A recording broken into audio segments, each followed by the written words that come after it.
Friends, कैसे हैं आप सभी। आई होप आप सभी अच्छे होंगे, स्वस्थ होंगे।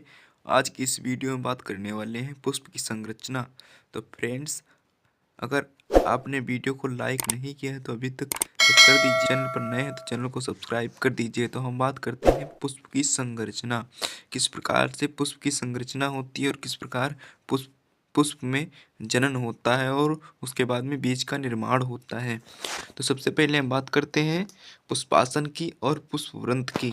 तो पुष्पवृंत उसे कहते हैं जो जो टहनी होती है जिससे पुष्प जुड़ा रहता है, उसे कहते हैं पुष्पवृंत।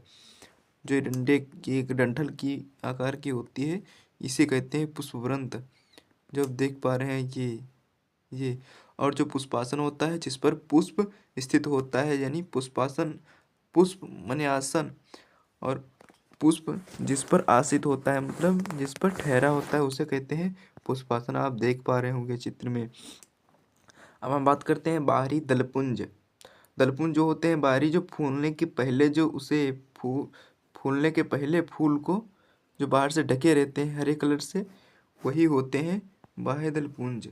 आप देख पा रहे हैं ये पेंसिल से जहाँ आप देख रहे हैं। अब हम बात करते हैं अंडाशय की, और उसके बीच में तो मोटा सा कुछ प्रकार का एरिया दिखता है, इसे कहते हैं अंडाशय, इस एरिया को। अब हम बात करते हैं स्त्री केसर।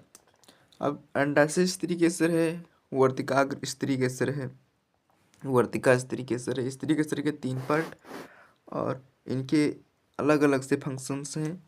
अब हम बात करते हैं पुंकेसर की।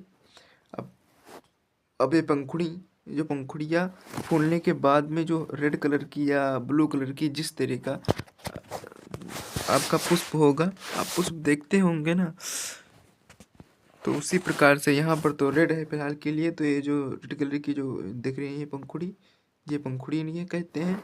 और जो पुंकेसर, अब पुंकेसर यानी पुरुष के जनन अंग जो हैं, तो आपके लिए हम यहाँ पर शेयर कर रहे हैं।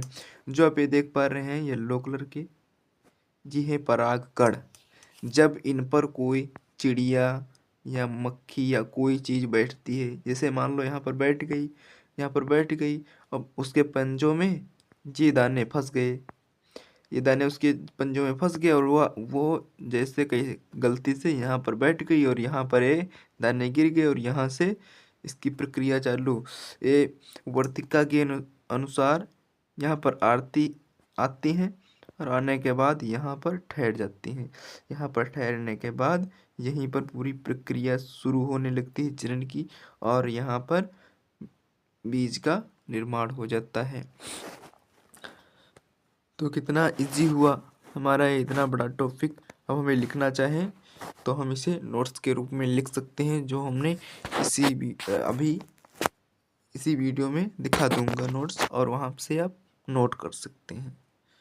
पुष्प की संरचना के अकॉर्डिंग हमारे बोर्ड एग्जाम में इस प्रकार से क्वेश्चन आता है जो हमारे सामने दिख रहा है। पुष्प की अनुदैर्ध्य काट का नामांकित चित्र बनाइए, इसके विभिन्न चक्रों के कार्य बताइए। ये आ सकता है, अगर ये नहीं आएगा तो अथवा में करके दूसरा भी आ सकता है। आवृतबीजी पुष्प के स्त्री केसर के अनुदैर्ध्य काट का एक नामांकित चित्र बनाइए। तो दोनों क्वेश्चन सेम है, थोड़ा इसमें स्त्री केसर है और उसमें पुष्प की अनुदैर्ध्य काट का चित्र है, तो सेम चित्र बनेगा, सेम हेडिंग रहेगी और इसका दोनों का सेम आंसर रहेगा। आंसर कुछ इस प्रकार होगा कि आवृतबीजी पौधों में नर तथा मादा जनन अंग पुष्पों में ही स्थित होते हैं। पुष्प को रूपांतरित शाखा कहते हैं। इसमें निम्नलिखित 4 चक्र होते हैं। तो आवृतबीजी क्या है, अनावृतबीजी क्या है, इसके लिए हमने भी एक वीडियो भी बना रखा है और इसका लिंक इस वीडियो के डिस्क्रिप्शन में हम दे देंगे। और फिलहाल के लिए हम टेम्परेरी यहाँ पर बता देते हैं आवृतबीजी और अनावृतबीजी का क्या मतलब है। तो बेसिकली आवृतबीजी वो पौधे होते हैं जिनमें पुष्प के अंदर ही बीज पाए जाते हैं, और अनावृतबीजी ऐसे पौधे होते हैं जिनमें पुष्पों में बीज नहीं पाए जाते हैं। और इसका प्लांट्स में एक मुख्य विशेषता ये होती है कि नर तथा मादा जनन अंग पुष्पों में ही स्थित होते हैं, यानी पुष्पों में ही दोनों अंग स्थित होते हैं और उनका जनन निषेचन पुष्प में ही हो जाता है। और इसके 4 चक्र हैं, बाह्य दल, दल पुमंग यानी नर जननांग, और जायांग मादा जननांग, ये हमारे पास है। ये जो आवृत बीजी है इसकी बात कर रहे थे, और ये आवृत बीजी और ये दल और ये बाह्य दल जो बाहर स्थित होते हैं।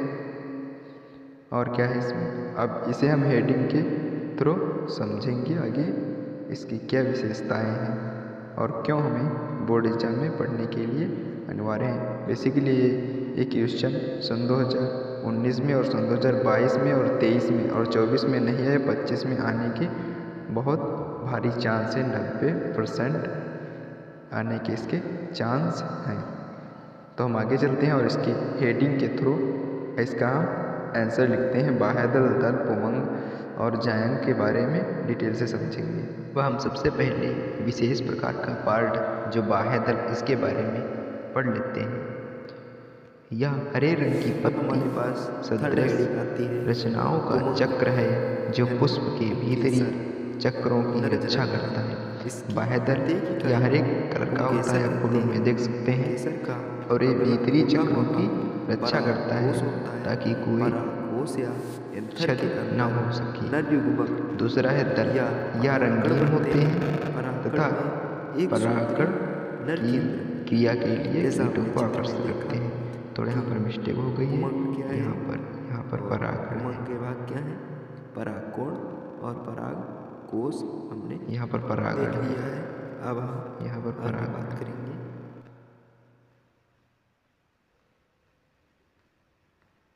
परागण है, ठीक, यहाँ पर परागण है। कोई परेशानी वाली बात नहीं है, थोड़ा मिस्टेक हो गई टाइपिंग, तो मैनेज कर सकते हैं, हमें पता है। अब हम 2 जो बचे हैं वो भी डिस्कस कर लेते हैं।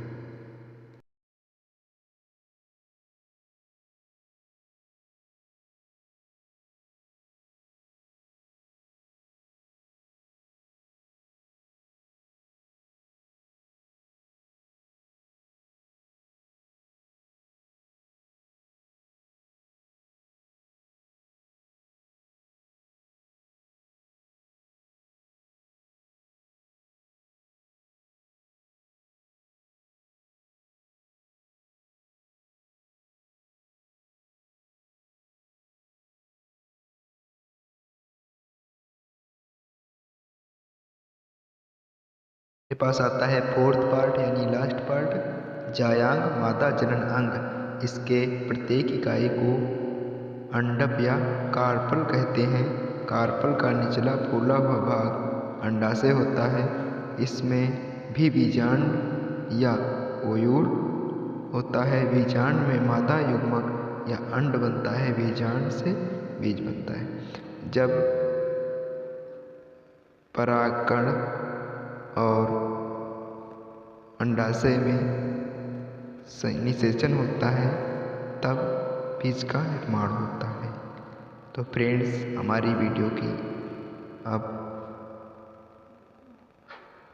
लास्ट हुई, और अगर आपको थोड़ा सा भी वीडियो पसंद आई हो तो वीडियो को लाइक करके सब्सक्राइब कर दीजिए। धन्यवाद।